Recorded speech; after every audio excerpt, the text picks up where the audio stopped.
Este podcast se presenta por cortesía de Movistar Empresas, el aliado que está transformando y potenciando negocios en toda Hispanoamérica con soluciones digitales en cloud, IoT, seguridad, conectividad, Big Data y advertising. Movistar Empresas, siempre el camino seguro.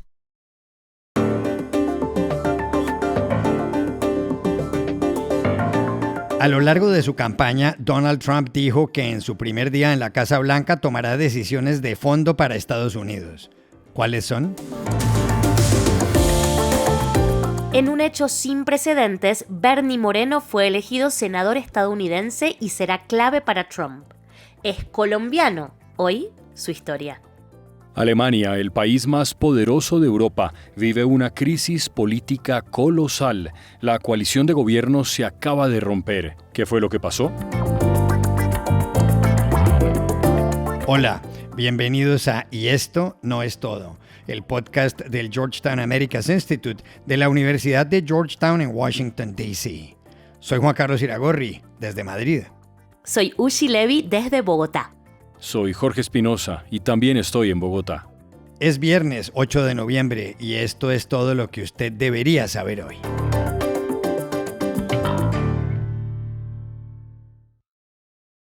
A punto de terminar la semana en la que cambió Estados Unidos con la elección de Donald Trump como presidente, Joe Biden, el primer mandatario de ese país, habló ayer en la Casa Blanca.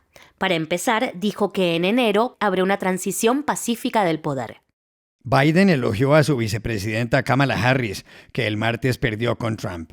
Dijo que ella tiene un gran carácter, que en las elecciones lo que salió derrotado fue una visión de Estados Unidos y que uno no puede amar a su país solamente cuando gana. El presidente dijo además que está dejando una economía fuerte, a pesar de que hay quienes siguen en problemas, pero que las cosas mejoran rápidamente, que entre todos han cambiado al país para bien y que en los 74 días que le quedan, ya son 73, trabajará responsablemente por la gente. You know, we're leaving behind the strongest economy in the world. I know people are still hurting. But things are changing rapidly. Together, we've changed America for the better. Now we have 74 days to finish the term, our term. Let's make every day count. That's the responsibility we have to the American people. Entre tanto, a 5.000 kilómetros de distancia en Moscú, el presidente ruso Vladimir Putin dijo que Trump es un hombre valiente y que está dispuesto a hablar con él.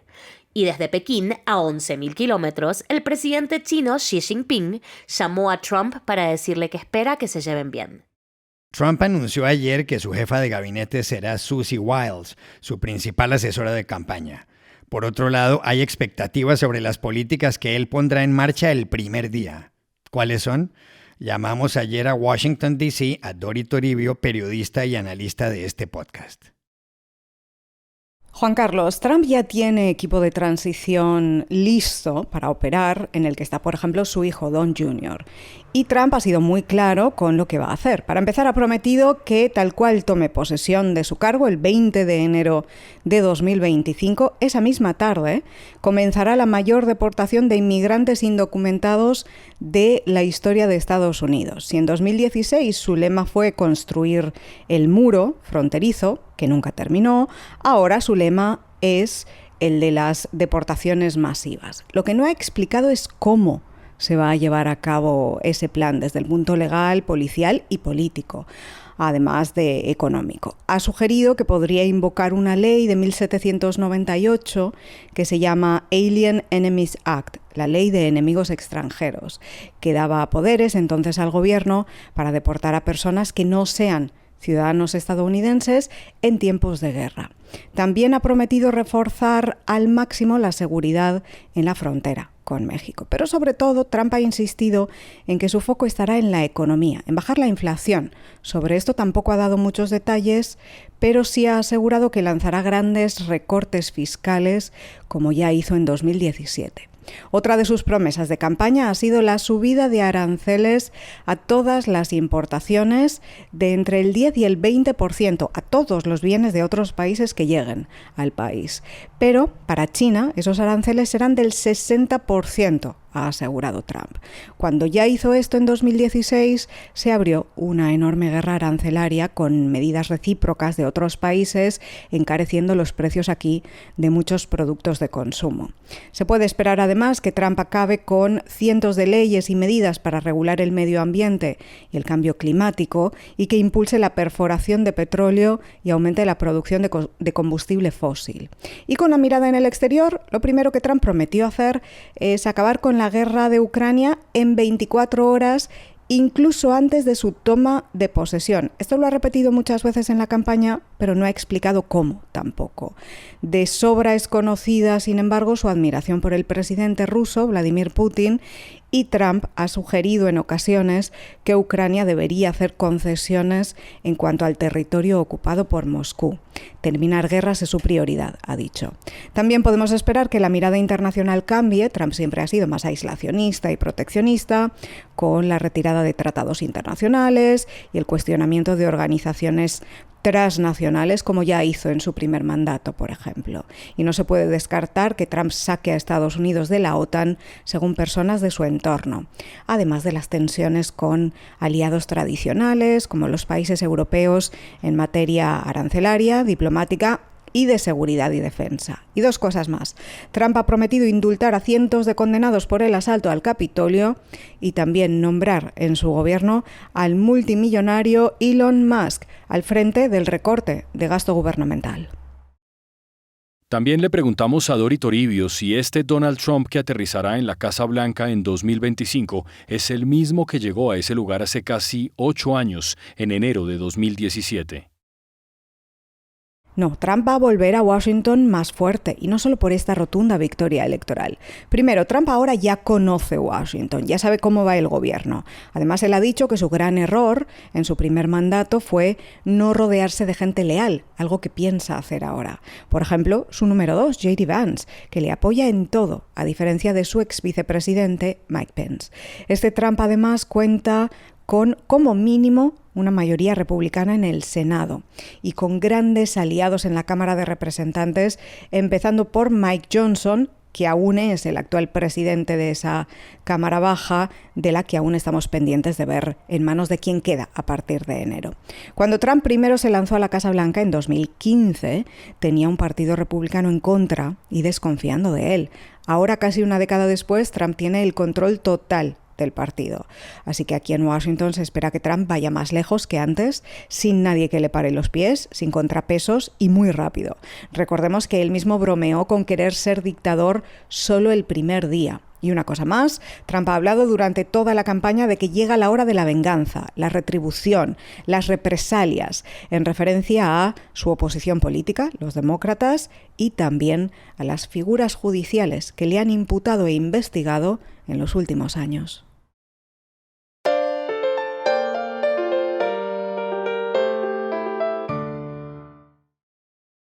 El martes, en Estados Unidos, no solo hubo elecciones a la presidencia, también estaban en juego 11 gobernaciones, la totalidad de los 435 escaños de la Cámara de Representantes y 1/3 de los 100 del Senado.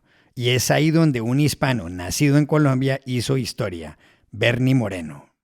Moreno, que es republicano, resultó elegido senador tras derrotar al demócrata Sherrod Brown, que desde hace 17 años ocupa uno de los 2 escaños por el estado de Ohio en la Cámara Alta. El otro escaño era el del ahora vicepresidente electo J.D. Vance. Moreno ha sido clave para que los republicanos se quedaran con las mayorías en el Senado. Tienen ya 52 curules. Hasta ahora contaban con 50 y empataban con los demócratas. La diferencia es que el voto de desempate era el de la vicepresidenta, es decir, de Kamala Harris. Donald Trump me endorsó en la campaña del principio. Entonces yo creo que la gente hispana va a tener muy buen futuro aquí en los Estados Unidos, y nosotros queremos que los Estados Unidos siempre sea el país que puede ser y no queremos un país que se vuelve como Venezuela. Eso dijo el miércoles en la W Radio de Colombia Bernie Moreno sobre el apoyo que le dio el presidente electo Donald Trump y sobre el futuro que según él debe tener América Latina. Moreno también hizo historia porque es el primer senador de Estados Unidos nacido en Sudamérica. Y atención a esto. De los 11 senadores latinos que ha habido en Estados Unidos, solo 2 habían nacido en América Latina. Octaviano Larrazolo, el primero de todos, elegido en 1928, era del estado mexicano de Chihuahua, y Mel Martínez, elegido en 2004, es de Sagua la Grande, en Cuba. ¿Quién es Bernie Moreno, el flamante senador del Partido Republicano en Estados Unidos? Llamamos ayer a Washington, D.C. a María Molina, corresponsal de RCN Radio de Colombia y periodista de la cadena Univisión. Juan Carlos, Bernie Moreno llegó a los Estados Unidos cuando tenía 5 años. Llegó a Fort Lauderdale, en la Florida. Lo trajeron sus padres Bernardo Moreno y Marta Mejía. Bernardo era un médico prestigioso y su madre se dedicó con éxito a la venta de casas y apartamentos. Bernie nació en Bogotá en 1967 y tiene 6 hermanos, 2 de ellos bastante reconocidos. Uno es Luis Alberto Moreno, que fue embajador de Colombia aquí en Washington, con grandes relaciones en la ciudad, y además fue presidente por 15 años, ni más ni menos, que del Banco Interamericano de Desarrollo, del BID. Y el otro hermano es Roberto Moreno, que preside Amarillo, que es la mayor constructora colombiana. Bernie es ciudadano estadounidense desde que tiene 18 años. Él estudió Administración de Empresas en la Universidad de Michigan, luego trabajó en la General Motors y allí fue cuando se metió al negocio de los automóviles, en un concesionario de automóviles en Boston. Luego, en el 2005, se fue para Ohio, que es el lugar que lo eligió ahora como senador, y allí compró otro concesionario de Mercedes-Benz. Fundó después Champ Titles, que es una compañía tecnológica que digitaliza los títulos de propiedad de los automotores, y la verdad es que es una persona a la que le ha ido muy bien. Su fortuna se calcula en alrededor de $110 millones. Él está casado, tiene 4 hijos y a partir de enero será un senador clave para el presidente Donald Trump, que además le dio todo su respaldo en la campaña.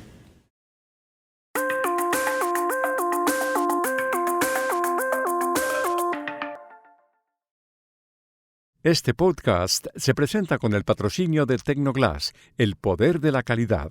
Tecnoglass es la compañía líder en la manufactura y comercialización de vidrios, ventanas y fachadas para el mercado de la construcción en Estados Unidos y el mundo. Para mayor información, visite nuestra página web www.tecnoglass.com. El miércoles, Alemania entró en crisis política. ¿Por qué? Porque la coalición de gobiernos se hizo trizas. La integraban los socialdemócratas del SPD, los liberales del FDP y los ambientalistas. Se le conocía como la coalición semáforo por los colores de los 3, rojo, amarillo y verde. ¿Qué fue lo que pasó esa noche? Que el jefe de gobierno, el canciller federal socialdemócrata Olaf Scholz, anunció que había hablado con el presidente para que destituyera al ministro de Finanzas, el liberal Christian Lindner. Scholz dijo verse obligado a ello para evitar mayores perjuicios. Ich habe den Bundespräsidenten soeben um die Entlassung des Bundesministers der Finanzen gebeten. Ich sehe mich zu diesem Schritt gezwungen, um Schaden von unserem Land abzuwenden.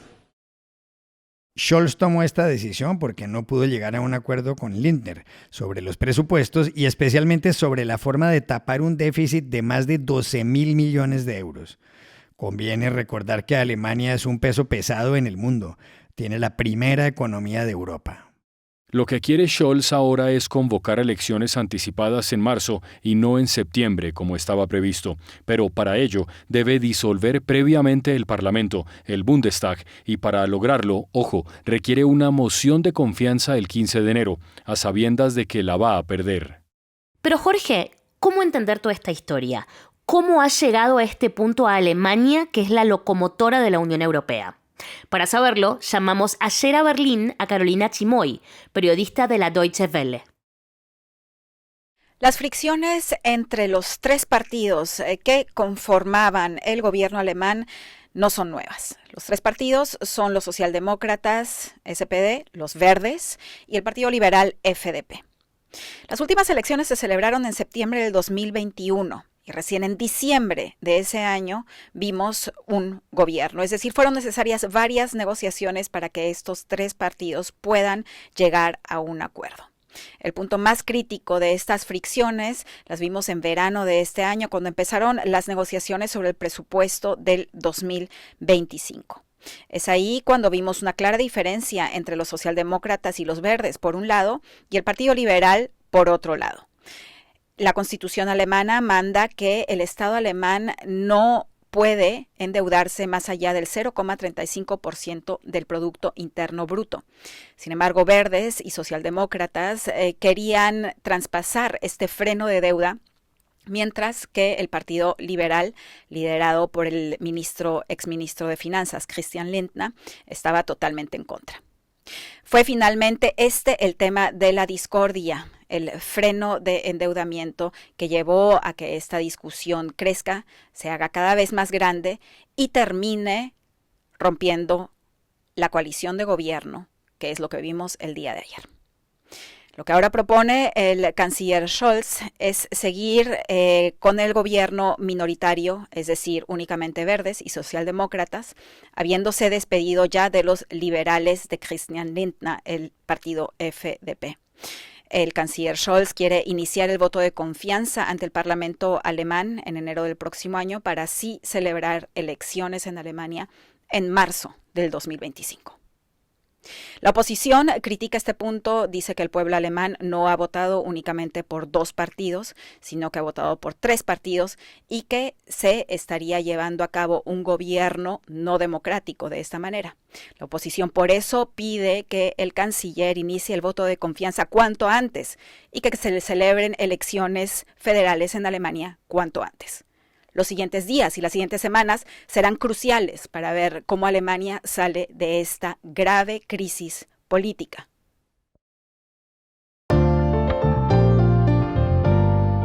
Y estas son otras cosas que usted también debería saber hoy.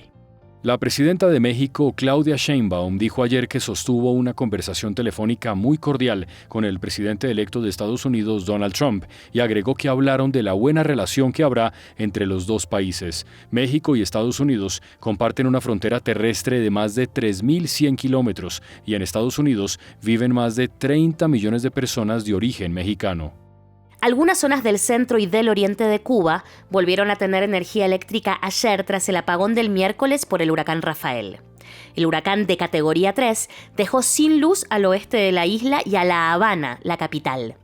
2 millones de personas quedaron a oscuras. Esto se suma al apagón del 18 de octubre por fallas en la central eléctrica Antonio Guiteras, inaugurada hace 36 años y que no ha sido modernizada convenientemente. En Colombia, el diario El Tiempo dio ayer datos sobre la adquisición en 2021 del software Pegasus, un software que, según dijo en septiembre el presidente Gustavo Petro, fue empleado por su predecesor Iván Duque para espiar a la oposición. El Tiempo afirma que altas fuentes del gobierno de Estados Unidos le dijeron que fue ese mismo gobierno, el de Joe Biden, el que le pagó $11 millones al NSO Group israelí por el software que fue utilizado en operaciones antidroga. Las fuentes agregaron que de esa transacción no fue informado Iván Duque. Y aquí termina Y esto no es todo, donde siempre habrá más. En la producción estuvo John F. Burnett. Y pueden suscribirse a este podcast en nuestro sitio web yestonoestodo.georgetown.edu, seguirnos en nuestras cuentas de X y de Instagram, @yestonoestodo, y por supuesto buscarnos en nuestro canal de YouTube. Gracias por oírnos, chao. Hasta la próxima.